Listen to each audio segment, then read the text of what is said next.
کبھی کسی بندے کو اتنا تنگ نہ کرنا کہ وہ اتنی تکلیف میں آئے کہ وہ خود تو کچھ نہیں کر سکتا، ماڑا ہے، لیکن پھر وہ رات کو اپنے رب کی بارگاہ میں بیٹھ کے کہے کہ تو حاکم و عادل ہے مگر تیرے جہاں میں ہے تلخ بہت بندہ مزدور کے اوقات۔ پھر ایسا نہ ہو غریب ہے، ماڑا ہے، خود تو کچھ نہیں کر سکا، پھر اللہ کی بارگاہ میں تیری شکایت کرے۔ ایسا نہ کرنا۔ میرے نبی پاک علیہ السلام کے درویش صحابی تھے حضرت سعید بن زید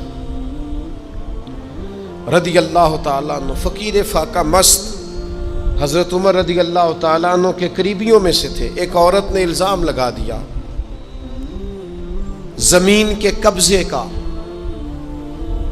میں کیسے آپ سے کہوں کہ جب لوگ کسی ایسے شخص پر جس نے زندگی ساری دیانتداری سے گزاری ہو، لوگ الزام لگاتے ہیں نا، تو یہ بھی نہیں سوچتے ہم بات کس کے بارے میں کر رہے ہیں، کھلی ہوئی زبان ہوتی ہے، جو مرضی کہہ دیتے ہیں۔ حضرت سعید بن زید پر الزام لگا دیا، اتنا بڑا آدمی، محبوب کا صحابی، اور عورت نے الزام لگا دیا۔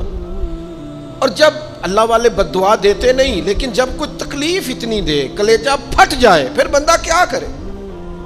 وہی بات کہ اب وہ کچھ کہہ نہیں سکتے تھے، ایک عورت پر کس طرح کوئی بات ہو سکتی تھی؟ دونوں ہاتھ اللہ کی بارگاہ میں اٹھائے، یہ صحیح حدیث میں موجود ہے۔ دونوں ہاتھ اللہ کے حضور اٹھا کے عرض کرنے لگے، مالک اگر یہ عورت جھوٹی ہے نا تو پھر اسے اندھا کر دے اور اس کی قبر اس کے گھر میں بنا دے۔ صحابہ فرماتے ہیں کہ حضرت سعید ابن زید کا تو وصال ہو گیا، زمانہ گزر گیا، لیکن ہم نے پھر اس بی بی کو اندھا ہوتے دیکھا ہے۔